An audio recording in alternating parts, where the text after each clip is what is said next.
quand même se dire que la vaccination, c'est un truc assez irrationnel. On se dit que c'est pas tellement grave.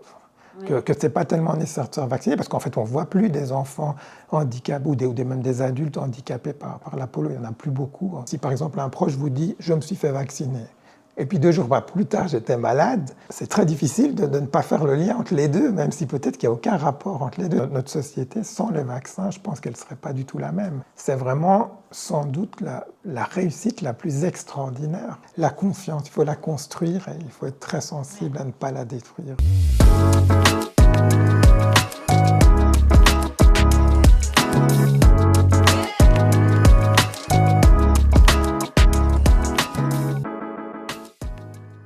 Bonjour Olivier. Bonjour Olivia. Merci d'avoir accepté cette invitation sur ce podcast. Donc moi je suis Olivia de Clender, je suis responsable de communication ici à l'Institut Pasteur de Lille. Mon rôle en fait c'est de vulgariser la science, de faire de la médiation scientifique, d'expliquer en fait au public des termes scientifiques et d'essayer d'en apprendre un petit peu plus, parce que si on arrive à mieux comprendre, on arrive aussi à mieux agir.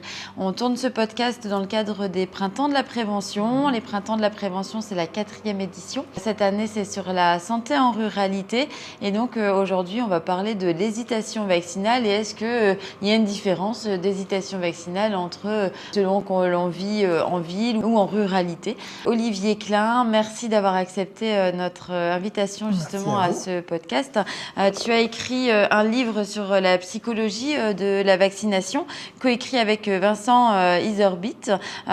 Tous deux, vous êtes donc professeurs en psychologie sociale, si je ne me trompe pas. Avant de rentrer dans le vif du sujet, je te laisse te présenter, toi, selon comme tu le souhaites. Je suis professeur de psychologie sociale. La psychologie sociale, c'est une discipline qui étudie finalement la façon dont l'appartenance à un groupe, la présence d'autrui influence nos comportements, nos pensées. Donc je travaille à l'Université de Bruxelles, à l'Université libre de Bruxelles. Et la vaccination, c'est vraiment un thème qui est intimement lié à la psychologie sociale. Si tu me permets, j'ai quand même une question avant tout.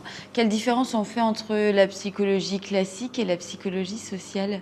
La psychologie sociale, en fait, c'est une branche de la psychologie qui s'intéresse spécifiquement aux phénomènes de groupe, aux phénomènes collectifs, à la façon dont la présence d'autrui nous influence. C'est une sous-discipline, si vous voulez, un peu comme la psychologie clinique ou la psychologie du travail, etc.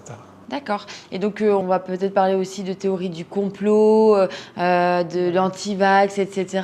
Avant de parler de tout ça, peut-être aussi définir ce que c'est que l'hésitation vaccinale. Comment est-ce qu'on la définit ? Une maman, par exemple, qui est prête à se faire vacciner, mais qui n'est pas prête à faire vacciner son enfant, ou vice-versa. Quelqu'un qui veut attendre de se faire vacciner, en disant « il faut qu'on démontre que ce vaccin a fait ses preuves, et puis je le ferai ».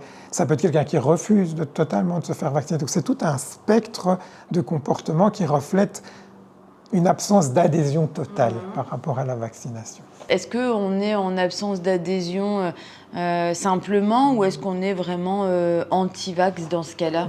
Justement, c'est ça qui est vraiment important, c'est que hésiter, ça ne veut pas dire être anti-vax. En fait, il y a plein de gens qui ne savent pas très bien, qui hésitent, et qui pour autant ne sont pas des militants actifs et qui iraient se promener dans les rues avec des slogans d'opposition à la vaccination. Donc, il faut vraiment distinguer l'hésitation de l'opposition franche à la vaccination.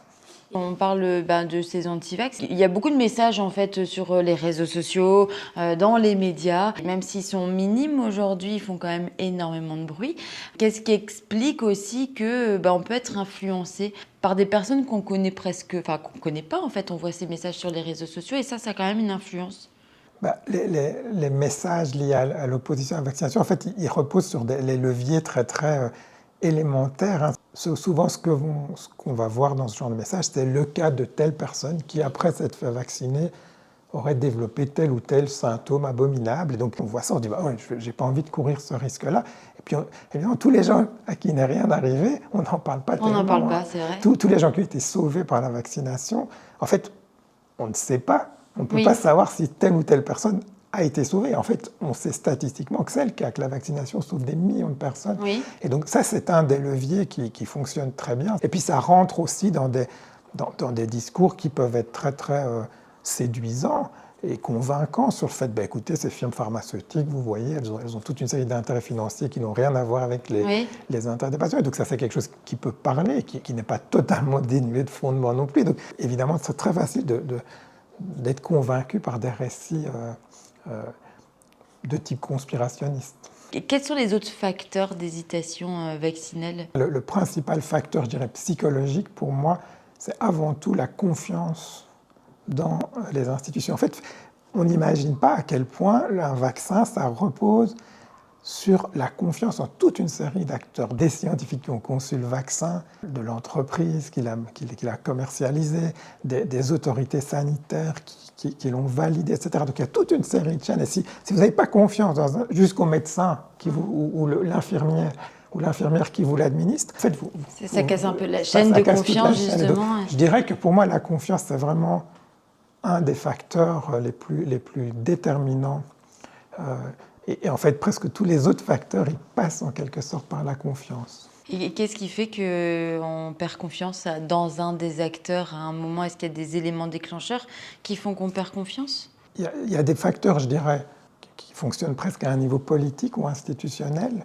En France, on a connu, par exemple, des situations politiques, par exemple, qui ont eu des effets importants, qu'on pense à la controverse autour du vaccin, autour de l'hépatite B, oui, dans les années 90, où ce vaccin a été retiré parce qu'on soupçonnait des effets sur la sclérose en plaques. Il s'est avéré en fait que c'était non fondé. Il y a eu aussi la controverse autour du vaccin H1N1, où on a commandé toute une série de doses qui se sont avérées inutiles, et donc on a mis en cause peut-être des intérêts financiers. Donc, en fait, le problème de la confiance, c'est que ça met beaucoup de temps à se construire, et puis il suffit d'un petit... Et des fois, on le voit, par exemple, sur les réseaux sociaux, d'un seul exemple, alors que ça a sauvé peut-être des millions de vies, et un seul exemple ou un seul, comment on appelle ça, des coïncidences temporelles entre le vaccin contre l'hépatite B, des adolescents, hein, je crois, c'est ça, qui attrapé la sclérose en plaques quasi au même moment. Et on a quoi, un biais cognitif qui fait qu'on fait vite le résumé? C'est clair que quand deux événements coïncident, même si c'est tout à fait juste une coïncidence due au hasard, on est très tenté évidemment d'établir une relation de cause à effet. Et je vous dirais, il ne faut pas des exemples aussi extrêmes. Si par exemple un proche vous dit « je me suis fait vacciner », et puis 2 jours plus tard, j'étais malade. C'est très difficile de ne pas faire le lien entre les deux, même si peut-être qu'il n'y a aucun rapport entre les deux. La seule façon de sortir de ça, c'est de regarder des études statistiques qui établissent de façon rigoureuse s'il y a un lien entre certains effets indésirables et la vaccination. Et parfois, ça arrive dans certains cas. Et dans ce cas-là, les vaccins, parfois, on ne les met pas sur le marché, parfois dans ces cas-là. Mais à nouveau, ça demande d'avoir confiance dans les études scientifiques, d'aller les consulter, etc. Ouais. Donc, c'est pour ça qu'il y a tous ces freins qui rendent vraiment difficile d'appréhender l'information, en particulier sur les effets indésirables. C'est vrai que j'avais une amie son enfant a eu des problèmes de santé après l'administration d'un vaccin. On ignore véritablement s'il y avait un lien de cause à effet. Elle a réussi à convaincre quand même tout un cercle autour d'elle de ne pas faire vacciner leurs enfants. Qu'est-ce qui psychologiquement explique qu'on s'attache à une seule personne qui montre un exemple que ça ne fonctionne pas, alors que ce n'est pas scientifiquement prouvé, par rapport à scientifiquement prouvé qu'on sauve des millions de vies? C'est beaucoup plus émotionnellement prenant. On a confiance dans cette personne. C'est finalement un phénomène on est au premier degré dans la relation avec cette personne. C'est quelqu'un qu'on connaît directement. Alors, la gravité des symptômes va aussi jouer. Même si ça peut sembler irrationnel, plus les symptômes sont graves, plus on se dit ça doit être lié, plus il y a un risque potentiel après tout. Après tout, peut-être qu'il y a peut-être des gens sceptiques qui vont dire c'est pas tout à fait sûr, mais en voyant la gravité des symptômes, je ne vais pas courir ce risque. Et donc ça se joue comme... Alors un exemple où ça se joue de façon particulièrement tragique, c'est sur cette fake news entre guillemets concernant le rapport entre la vaccination contre la rougeole, les oreillons, etc., et l'autisme. Donc c'est tout à fait faux, on a pu établir qu'il n'y a aucun lien. C'est en fait un effet de coïncidence, c'est que les premiers symptômes des troubles autistiques, en fait, ils se manifestent à peu près à la même période auquel on administre ce vaccin. Parce que c'est une question d'âge, du coup, on commence à détecter selon un âge peut-être, et le vaccin... Oui, donc il y a vraiment une coïncidence entre l'âge d'apparition des symptômes, en tout cas de détection des symptômes, et l'âge de la vaccination. Et évidemment, les parents confrontés à ce diagnostic, qui est évidemment très très difficile à accepter, ils vont rechercher une explication et le vaccin offre une explication assez, qui a quelque chose de psychologiquement satisfaisant en quelque sorte. C'est à cause du vaccin. Scientifiquement, c'est prouvé que non, il n'y a pas de lien.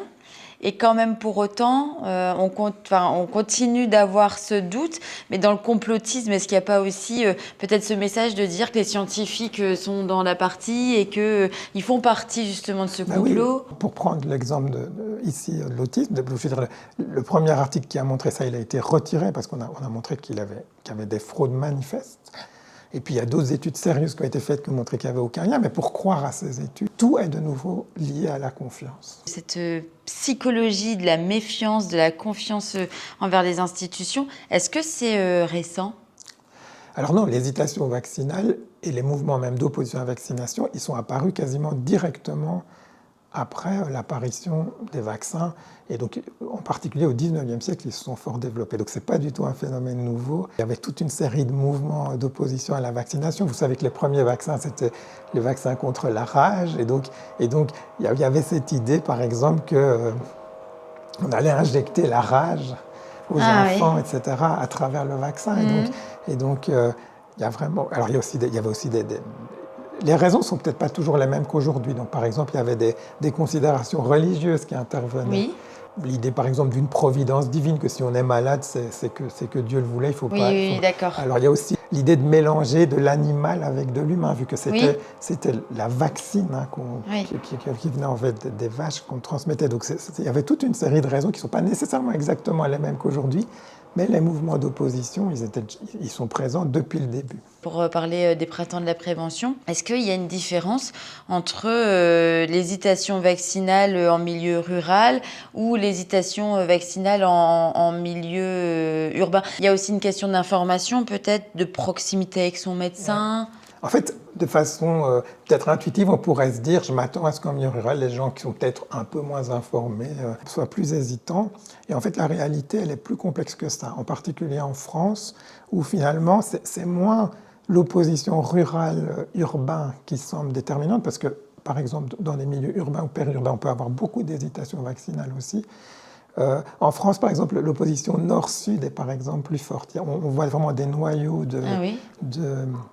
je dirais, d'opposition avec la vaccination, en tout cas d'hésitation vaccinale, de couverture vaccinale plus faible, plutôt dans le sud-est par rapport au nord. Et donc ça, c'est lié en partie à des raisons historiques, de rapport aux institutions, etc. Et donc dans deux départements ruraux qui se trouvent soit au nord, soit au nord-est, on peut donc avoir des différences assez importantes. Et par ailleurs, ce qui, à mon avis, joue particulièrement dans les milieux ruraux, effectivement, c'est ce que vous avez dit, c'est l'accès.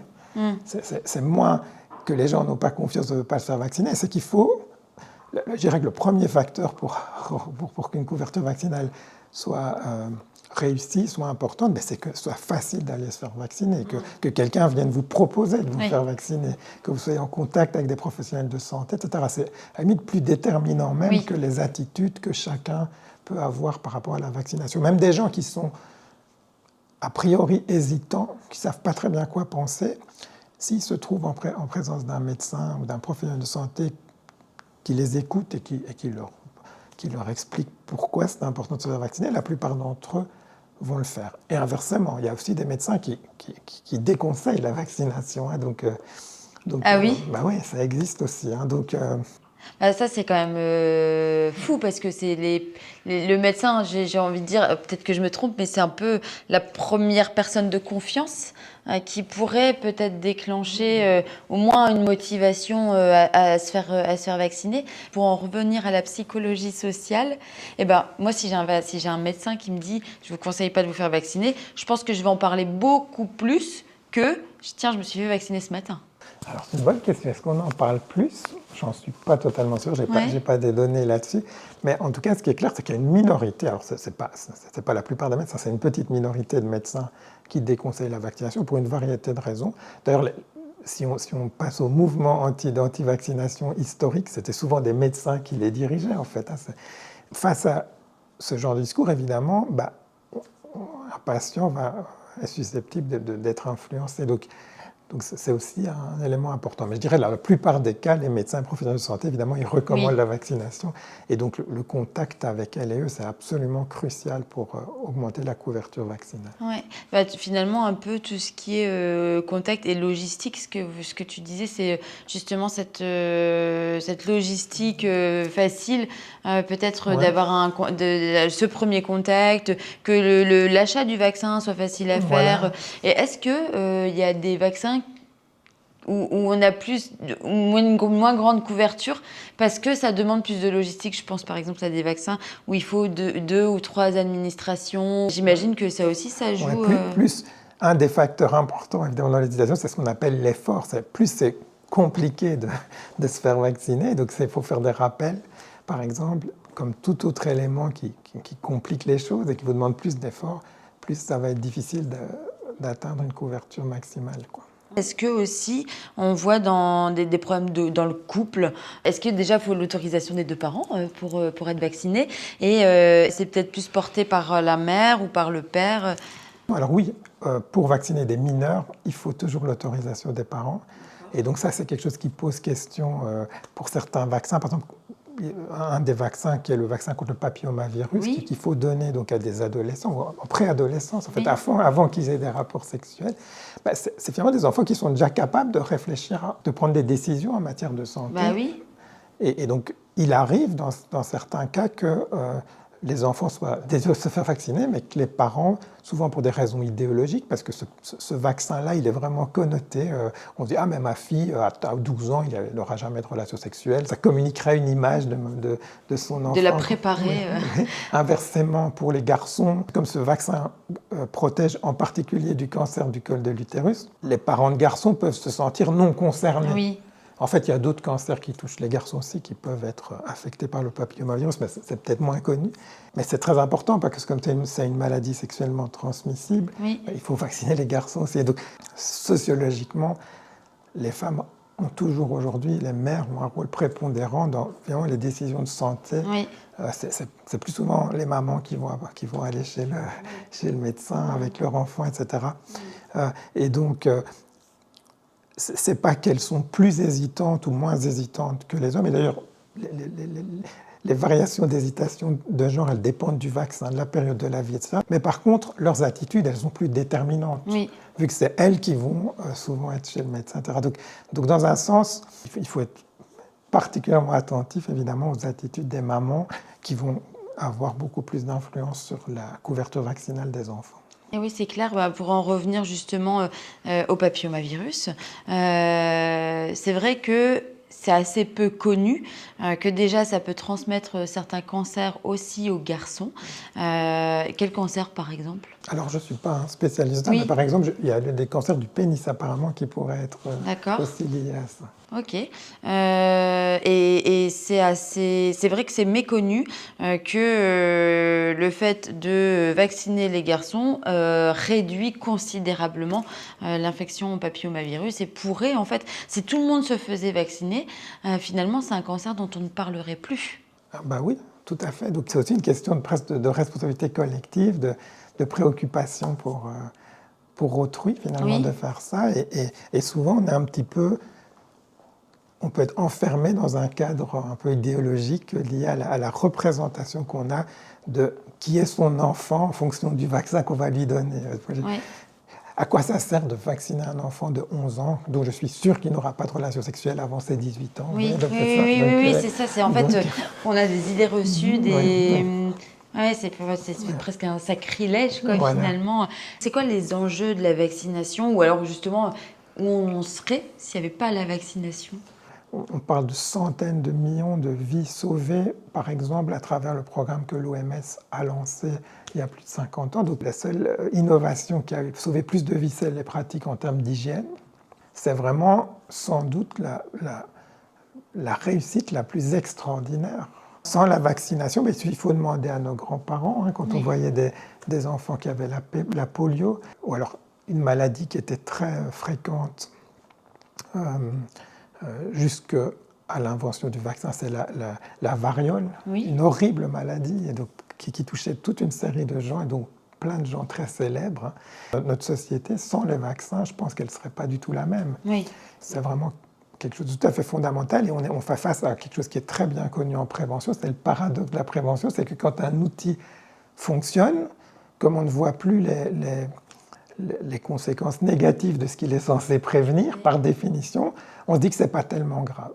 Oui. Que ce n'est pas tellement nécessaire de se faire vacciner, parce qu'en fait, on ne voit plus des enfants handicapés ou même des adultes handicapés par la polio. Il n'y en a plus beaucoup, en tout cas. En fait, quand les cas augmentent, là, tout à coup, les gens se font vacciner. Donc, on a vraiment ce paradoxe de la prévention qui nous empêche finalement... En fait, le fait de ne plus en entendre parler, on s'en préoccupe plus.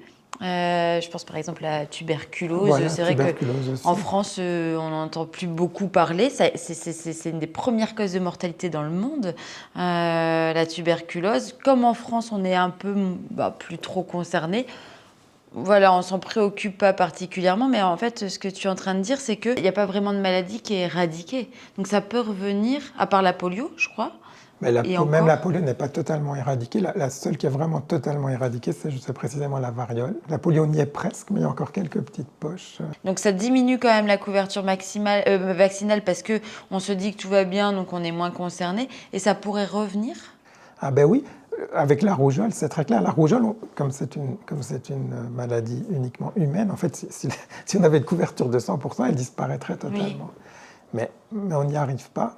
Et donc, par exemple, aux États-Unis, maintenant, pour le moment, vous avez un ministre de la Santé qui est ouvertement anti-vax, c'est un leader du mouvement anti-vax. Eh bien, vous avez et donc, il a développé des politiques vraiment de limitation de la vaccination, contre la rougeole notamment, et on voit une augmentation vertigineuse du nombre de cas de rougeole. Et donc peut-être qu'il va y avoir un levier dans l'autre sens, les gens vont se rendre compte que ça ne va pas et vont pousser pour d'autres politiques, on ne sait pas. Oui. Mais c'est en fait ça qu'on voit en permanence, cette espèce de yo-yo, alors que si on arrivait à cette couverture totale, ben voilà, ce serait fini. C'est vraiment incroyable. Et donc les enjeux, évidemment, c'est des gros enjeux de santé publique. C'est quand même incroyable de se dire que si tout le monde se fait vacciner, on arriverait à éradiquer, comme pour la variole, certaines maladies, et que pour autant on n'y arrive pas, juste parce qu'il y a de l'hésitation.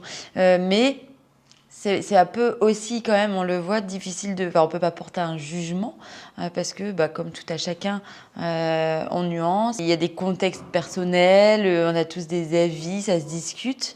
Oui, c'est ça. Ce n'est pas uniquement l'hésitation, il y a aussi des questions d'accès, de remboursement parfois. Mais l'hésitation joue clairement un grand rôle, et il y a toute une série de motivations aussi idéologiques qui interviennent.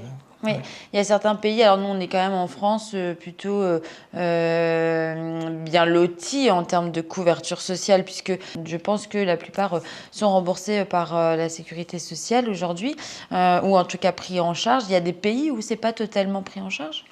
Alors ça dépend des vaccins en fait. Même je sais pas, en Belgique, il y a certains vaccins qui sont totalement pris en charge, et puis d'autres qui ne le sont pas, il faut payer, etc. Donc, selon le vaccin et selon le pays, les politiques de remboursement vont bien sûr varier. Mais je dirais que les vaccins obligatoires en France, ils sont très facilement accessibles à peu près partout. Justement, on parle de vaccins obligatoires. Il y a des vaccins obligatoires, des vaccins recommandés. Est-ce que ça aussi, ça ne crée pas une hésitation à se dire, s'il n'est pas obligatoire, il n'est peut-être pas important ? On se dit, si c'est obligatoire, ça communique que c'est un vaccin important, essentiel. Il y a d'ailleurs toute une controverse à ce sujet là pendant l'épidémie de Covid. Est-ce qu'il fallait le rendre obligatoire ou pas ? Et en fait, ce qu'on constate, c'est que quand on rend un vaccin obligatoire, ça augmente la couverture vaccinale, mais ça a des effets aussi pervers. C'est-à-dire que vous avez une frange de la population qui est très attachée qui voit ça comme une atteinte à sa liberté, qui veut affirmer finalement son autonomie et sa liberté. C'est vraiment, je veux montrer en ne me faisant pas vacciner que je suis libre, que je ne suis pas une sorte d'esclave d'un État tout-puissant. Ce n'est pas toujours la meilleure idée de rendre un vaccin obligatoire. Je pense que les vaccins là, comme rougeole, oreillon, etc., ça c'est vraiment fondamental, mais pour le Covid, ça se discutait, quoi. Et justement, le Covid, il y a eu aussi une méfiance. C'est un vaccin finalement qui est sorti très vite. Et donc, on ne peut pas avoir confiance parce qu'on n'a pas de recul. Comment ça se fait que ce vaccin est sorti si vite alors que normalement, on peut mettre jusqu'à 20 ans? Ce qui a fait qu'il est sorti si vite, c'est qu'en fait, on a priorisé tous les tests sur ce vaccin-là. On l'a mis en quelque sorte en haut de la pile de tous les vaccins qu'il fallait traiter. Et donc, en fait, contrairement à ce qu'on pourrait croire, le fait qu'il ait été développé vite ici n'a pas été lié à des compromis sur la sécurité. Tout s'est arrêté pour se concentrer sur ce vaccin-là, qui avait déjà peut-être des travaux qui étaient déjà en cours depuis longtemps, et que en fait tout a pu s'accélérer, beaucoup financièrement aussi d'argent qui a été mis dans ce vaccin. Un élément qui est peut-être important quand on dit, on entendait souvent des personnes hésitantes dire « j'attends qu'on ait du recul ». Ça, c'était vraiment un argument. Oui, c'est vrai, oui. C'est un argument qu'on entend. Mais en fait, des effets indésirables des vaccins, ça existe. Je ne suis pas du tout en train de dire que ça n'existe pas. Mais quand ils apparaissent, c'est relativement tôt, généralement. Je veux dire, en quelques semaines maximum. Même la plupart des cas, c'est dans quelques jours après. Donc, il ne faut pas nécessairement attendre 2 ans pour voir si un vaccin a des effets indésirables. Quel conseil tu pourrais donner justement, je sais pas, à des professionnels de santé pour aider en fait leurs patients à se décider, ou peut-être plus d'informations, Alors, je pense qu'un des mythes autour de l'intervention de vaccination, c'est que l'information suffit. Ce qui compte avant tout, c'est, je reviens toujours au même terme, mais c'est établir une relation de confiance. Donc, pour donner une analogie, un médecin, un professionnel de santé, il peut se comporter un petit peu comme un prêtre qui donne un sermon et qui va dire « voilà ce qu'il faut faire, voilà ce qui est bien pour vous, etc. etc. » Ou il peut au contraire être dans une perspective beaucoup plus conversationnelle. Que pensez-vous de ce vaccin? Est-ce que vous êtes disposé à vous faire vacciner? Pourquoi? Et puis, en fait, essayez d'ouvrir un dialogue. La conversation, ça fonctionne beaucoup mieux que le sermon parce que justement, elle se base sur une relation d'égal à égal et dans laquelle on est à l'écoute du patient. Et donc, la conversation peut être une possibilité de donner des informations, mais dans un cadre où l'autre personne l'accepte ou manifeste, par exemple, le désir de recevoir des informations. Aussi, oui, c'est vrai. Et donc, ça, c'est le conseil que je donnerais aux professionnels de santé. Oui, c'est assez finalement universel, quel que soit le sujet. Si on y va un peu en frontal à vouloir convaincre la personne sans prendre en compte ses freins à elle et ses motivations personnelles, finalement, en fait, quel que soit le sujet, on a du mal quand même à rentrer dans la conversation. Et puis la personne, je me mets à la place de cette personne, on se met peut-être un peu sur la défensive. Et on n'est plus du tout ouvert au dialogue, en fait. Oui, et en fait, on peut même avoir l'effet inverse, en fait. Ce qu'on sait, c'est que finalement, les personnes hésitantes, c'est parfois des gens qui sont plus proches de l'acceptation que du refus. Si on voit leur hésitation comme juste quelque chose d'irrationnel, d'absurde, de non fondé, que finalement on ne respecte pas les doutes qu'elles ont et qui peuvent être légitimes, on va les pousser plus près des personnes qui sont encore plus réticentes à se faire vacciner. Ça a vraiment été démontré dans la littérature. Donc, si vous êtes face à des gens qui doutent, il faut jamais qu'ils se sentent ridicules, stupides. Il ne faut surtout pas les stigmatiser, etc. Il faut vraiment essayer de dialoguer avec eux et leur communiquer des informations s'ils le souhaitent. Ouvrir le dialogue, ne pas juger, pas se moquer, s'intéresser vraiment aux freins. Et là, je parle vraiment des personnes hésitantes, parce qu'évidemment, vous avez aussi on peut être confronté à des militants. Ceux-là, ils viennent souvent pas au centre de vaccination, mais là, souvent, ça sert à rien de vraiment discuter aussi. Donc vous avez, mais avec les personnes qui sont vraiment entre deux eaux, qui ne savent pas très bien comment se situer, là, c'est tout à fait central, et c'est ces personnes-là avec qui on peut travailler. Et pour autant, c'est quand même ce petit noyau d'anti qui fait énormément de bruit. Est-ce qu'à un moment, nous, dans notre rôle d'éducation à la santé, d'information à la santé, est-ce qu'on fait suffisamment de bruit? Pour venir contrer peut-être un peu ces fake news, ces théories on du essaye, mais en fait, on n'a pas du tout les mêmes moyens ou les mêmes réseaux. Donc, je suis un petit peu intéressé à la façon dont se structuraient les réseaux sociaux par rapport à la vaccination. Donc, il y a des gens qui se sont amusés à regarder les noyaux de communication de vaccinoscepticisme, si vous voulez, de gens qui étaient opposés à la vaccination, versus les sources qui communiquaient des messages pro-vaccination. Et en fait, ce qu'on constate, c'est que finalement, la plupart des gens qui sont favorables à la vaccination, ça leur semble tellement évident qu'ils ne se disent pas qu'il faut vraiment communiquer à ce propos-là. Alors, il y a quelques personnes qui le font, comme vous, comme les agences de santé, etc. Mais ce n'est pas nécessairement des sites qu'on a vraiment envie d'aller voir qui communiquent des informations. Il faut vraiment y aller souvent. Donc, parfois, on va avoir un petit message sur Facebook vous disant Facebook. Alors que les gens qui communiquent des messages anti-vaccination, en fait, ce sont souvent des sites qui communiquent plein d'autres informations potentiellement intéressantes, en fait, qui vont intéresser les gens sur d'autres sujets. Et parce que parfois, en fait, le but, c'est juste de faire du clic pour gagner de l'argent, etc. C'est souvent des titres hyper accrocheurs qui donnent envie en fait de cliquer. Il n'y a pas du tout une information intéressante, enfin en tous les cas une information vraie et prouvée derrière. Les utilisateurs des réseaux sociaux vont voir uniquement le titre, vont pas forcément ou cliquer mais en fait ils restent au titre et ça a installé quelque chose peut-être souvent dans l'esprit. Le titre, alors une photo, on va voir quelqu'un qui aurait subi soi-disant un effet indésirable très fort. En fait, on peut cliquer, mais même ne pas cliquer, ça va tout de suite.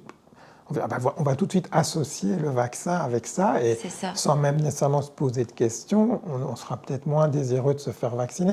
Parce qu'il faut quand même se dire que la vaccination, c'est un truc assez irrationnel. En fait, il faut se faire vacciner quand on n'est pas malade, se faire injecter quelque chose qui est associé à la maladie. Alors c'est une forme atténuée du virus, mais malgré tout, il faut se faire injecter ça alors qu'on n'est pas malade. Le moindre petite information qui rendrait ce comportement potentiellement dangereux ou risqué peut tout à fait miner la motivation qu'on aurait à faire ce comportement qui peut sembler apparemment, en tout cas d'un point de vue purement individuel, irrationnel, vu qu'en fait, la logique, c'est souvent pour des gens qui sont peu à risque de protéger les autres, qui ne peuvent pas se faire vacciner. Oui, c'est ça. Donc, en fait, on le voit par exemple avec le vaccin contre la grippe, qui est peut-être un des plus... Enfin, on ne se fait pas vacciner, et en plus, on a des messages et qu'on retient de politiques publiques qui disent que le vaccin contre la grippe est largement recommandé aux personnes fragiles de plus de 65 ans, etc. Et de ce fait... Moi, j'ai dans mon entourage, en tous les cas, rien que les collègues, les amis, etc., je ne suis pas concernée. Je n'ai pas 65 ans, je ne suis pas à risque. Tout à fait. Alors, le vaccin contre la grippe, c'est un des plus intéressants pour les hésitations vaccinales, parce que c'est celui où il y a le plus haut niveau d'hésitation vaccinale. Et pourquoi ? Pour la raison que tu soulignes. Et aussi parce qu'en fait, il est pas nécessairement le plus efficace vu que les souches changent d'une année à une autre. Et donc souvent, on a l'impression que ça ne marche pas très bien. Mais en fait, la difficulté ici, c'est qu'on doit réfléchir un peu statistiquement, même s'il ne marche pas à tous les coups. Et donc, par exemple, vous avez des gens qui vous dire « Ah, je me suis fait vacciner, j'ai quand même eu la grippe, ça ne marche pas. » Mais en fait, statistiquement, ça marche et vous allez sauver pas mal de gens. Et on sait que ce vaccin... il protège non seulement de la grippe, mais aussi des AVC, des crises cardiaques, etc. Vous protégez vraiment les autres en vous faisant vacciner. Et statistiquement, vous avez vraiment des chances que ça sert vraiment à quelque chose de vous faire vacciner. En fait, c'est difficile parce que le vaccin contre la grippe évolue tellement chaque année qu'en fait, on utilise la souche de l'année précédente. Mais comme il a évolué l'année suivante, en fait, il est moins efficace. Et ce qu'on retient, c'est qu'il n'est pas efficace. Alors que peut-être que si justement on se faisait vacciner chaque année, il évoluerait peut-être aussi moins et que du coup le vaccin pourrait être de plus en plus efficace. Est-ce que ça pourrait être vrai ? Alors ça dépasse malheureusement mes compétences. On n'est pas dans la psychologie. Mais je poserai la question aux scientifiques. Parce que c'est une question quand même, je pense, qui mérite, qui peut être hyper intéressante. La réponse va être hyper intéressante. Si j'ai une personne âgée dans mon entourage qui attrape la grippe, elle pourrait très bien avoir des complications, non pas forcément liées à la grippe à proprement parler, mais avoir plus de problèmes cardiovasculaires, d'AVC, etc. Donc ça protège encore même au-delà du virus lui-même. Oui, en fait, j'apprenais hier, je ne savais pas, les statistiques exactes, qu'apparemment, pour des personnes au-delà d'un certain âge, aux alentours de 70 ans, avoir eu la grippe augmente le risque de crise cardiaque, si je me souviens bien, d'un facteur de 10. Oui. Ouais. Sachant que la crise cardiaque est un des principaux facteurs de mortalité. Et en fait, c'est Perrine Decodin, qui est médecin responsable du centre de vaccination, qui le disait, pourra confirmer nos propos. Mais si je suis déjà à risque, en fait, si j'attrape la grippe, j'ai 10 fois plus de risque, effectivement, d'avoir une complication cardiovasculaire. Je ne sais plus s'il y a un rapport à l'âge. Mais tout ça, effectivement, je pense que dans l'information, mais là, c'est vraiment plus notre métier, nous, en tant que communicants. Je pense que peut-être chaque jour, faudrait venir contrer les fake news et chaque jour dire le vaccin de la grippe a sauvé autant de personnes aujourd'hui. Je pense qu'il y a aussi une responsabilité des institutions, peut-être de communiquer aussi encore plus largement, d'avoir des paroles d'experts, de scientifiques, d'avoir des paroles de médecins, et voilà, qui viennent un peu plus informer, encore plus parler, encore plus dire au grand public, parce qu'il en va quand même d'enjeux de santé publique. On pourrait éradiquer complètement des maladies si tout le monde passait à l'acte. Le défi, c'est de le communiquer largement, mais aussi de façon personnalisée. Oui.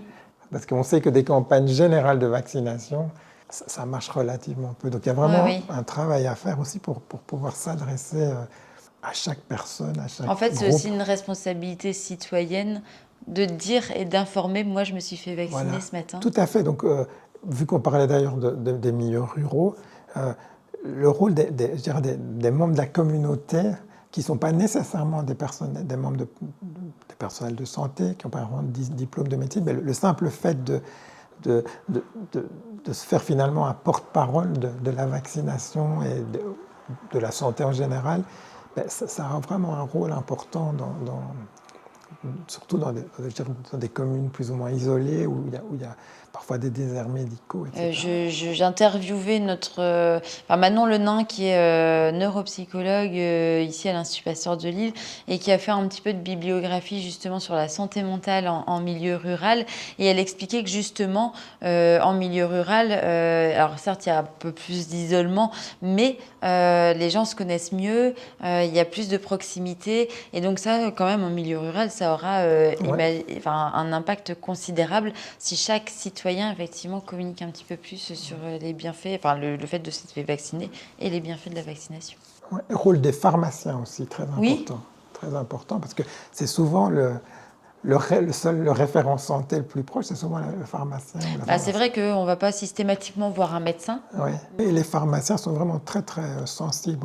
Moi, j'ai beaucoup interagi avec les représentants de pharmaciens, d'organisations professionnelles. C'est une des figures qui suscite le plus de confiance dans la population, c'est le pharmacien. Donc vraiment, je trouve qu'il ne faut pas les négliger. On pourrait en parler pendant des heures, mais est-ce qu'il y a des choses qu'il faudrait peut-être rajouter avant de clôturer ? Si on retient une seule chose de ce que j'ai raconté, c'est vraiment la confiance. Il faut la construire et il faut être très sensible à ne pas la détruire. Si on a encore peut-être des questions, où est-ce qu'on peut trouver ton livre, Olivier ? On peut l'acheter dans n'importe quelle bonne librairie ou dans les sites en ligne habituels. Il est très facilement accessible. Merci beaucoup, c'était passionnant. Et d'avoir abordé la vaccination par la psychologie, c'est ultra passionnant. Un grand merci d'avoir partagé avec nous aujourd'hui. Merci à toi, Olivia. À bientôt.